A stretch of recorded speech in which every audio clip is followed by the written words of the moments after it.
안녕하세요. 우리들의 아름다운 노트입니다. 더 컴퍼니 상사와의 갈등 현명하게 해결하는 법. 직장 생활에서 상사와의 갈등은 누구에게나 찾아오는 현실입니다. 특히 상사가 인사 고가와 평가 권한을 쥐고 있다면 직원 입장에서는 갈등 자체가 큰 부담으로 다가옵니다. 하고 싶은 말은 많지만 말 한마디가 평가로 이어질까 두렵고 참다 보면 스트레스는 쌓여 업무 능률까지 떨어지는 악순환에 빠지게 쉽습니다. 하지만 분명한 사실이 있습니다. 상사와의 갈등은 무조건 참아야 할 문제도 감정적으로 맞서야 할 문제도 아닙니다. 중요한 것은 갈등을 피하는 것이 아니라 어떻게 다루느냐입니다. 오늘 더 컴퍼니 속 내용 중 많은 직장인들이 가장 어렵다고 말하는 주제, 상사와의 갈등을 현명하게 해결하는 방법을 3가지 기준으로 정리해 드리겠습니다.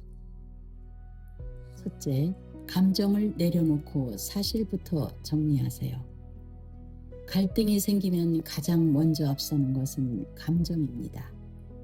나를 무시하는 것 같아. 왜 나한테만 저러지? 이 감정은 자연스럽지만 문제를 해결해 주지는 않습니다. 이럴 때 가장 먼저 해야 할 일은 감정을 배제하고 사실을 정리하는 것입니다.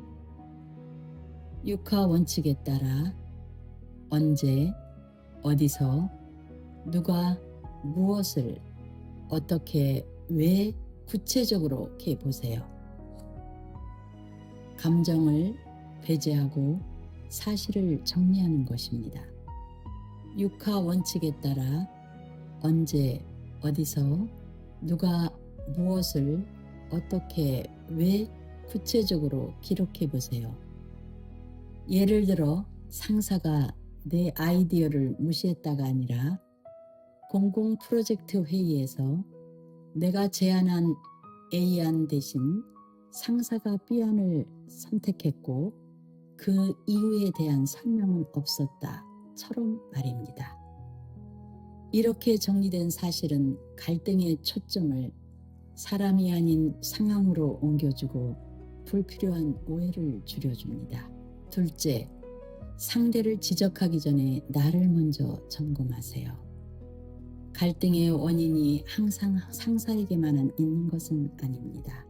지시를 다르게 이해했을 가능성, 업무 과정에서의 실수, 상사의 기대와 다른 방식으로 일을 처리했을 가능성도 차분히 돌아볼 필요가 있습니다. 이 과정은 자신을 탓하라는 뜻이 아닙니다. 객관적으로 상황을 점검하라는 의미입니다. 스스로 부족한 점을 인식하고 개선하려는 태도는 오히려 신뢰를 쌓는 요소가 됩니다. 셋째, 침묵도 폭발도 아닌 대화를 선택하세요. 갈등 상황에서 가장 피해야 할 선택은 2가지입니다. 아무 말도 하지 않는 침묵, 그리고 감정적인 폭발입니다. 침묵은 오해를 키우고 감정적인 대응은 관계를 회복하기 어렵게 만듭니다. 그래서 필요한 것이 정중하지만 분명한 대화입니다. 대화를 요청할 때는 불만이 있습니다 보다는 업무와 관련해 조언을 구하고 싶은 부분이 있습니다. 이와 같은 표현이 좋습니다. 대화 중에는 비난 대신 업무에 미치는 영향을 설명하세요. 저를 무시하는 것 같아요가 아니라 최근 피드백을 어떻게 받아들여야 할지 혼란스러워 업무 진행에 어려움이 있습니다. 라고 말하는 것이 효과적입니다. 그리고 중요한 한 가지, 문제를 말하는 데서 끝내지 말고 함께 해결책을 찾는 질문을 던지세요. 제가 어떤 부분을 보완하면 더 잘 협력할 수 있을까요? 이 상황에서는 어떻게 행동하는 것이 좋을지 조언을 부탁드립니다. 이 질문은 상사를 적이 아니라 문제 해결의 파트너로 바꾸는 힘을 가집니다. 넷째, 정말 어렵다면 제3자의 도움을 신중하게 고려하세요. 모든 갈등이 대화만으로 해결되지는 않습니다.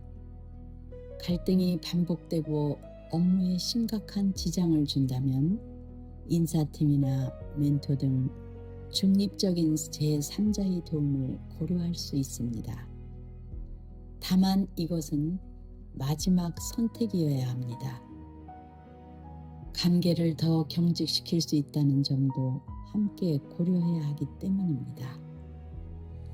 상사와의 갈등은 당신이 부족해서 생기는 문제가 아닙니다.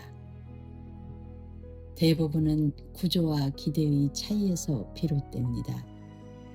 중요한 것은 이 갈등을 나를 무너뜨리는 이유로 삼을 것인지 아니면 나를 성장시키는 과정으로 바라볼 것인지입니다. 더 컴퍼니는 말합니다. 회사에서는 완벽한 곳이 아니지만 그 안에서 우리는 더 단단해질 수 있다고. 그리고 다음 3회차에서는 많은 분들이 의외라고 느끼지만 현실에서는 분명한 차이를 만드는 주제, 인사만 잘해도 승진한다라는 이야기를 본격적으로 다뤄보려 합니다. 왜 실력은 비슷한데 어떤 사람은 먼저 인정받고 어떤 사람은 늘 뒤에 남게 되는지, 인사권자의 시선에서 인사라는 작은 행동이 어떻게 평가와 승진으로 이어지는지 현실적으로 풀어드릴 예정입니다. 또한 직장 생활 속에서 겪는 상사 문제, 인간관계, 평가와 승진에 대한 고민이 있다면 사연을 보내주세요. 상황에 맞는 방향과 기준을 컨설팅 형태로 함께 고민해 드리겠습니다. 여러분의 이야기가 다음 콘텐츠의 주제가 됩니다. 많은 의견 문의 남겨주세요. 오늘보다 덜 흔들리는 직장 생활을 만들어 가시길 바랍니다. 감사합니다. 구독, 좋아요 부탁드립니다.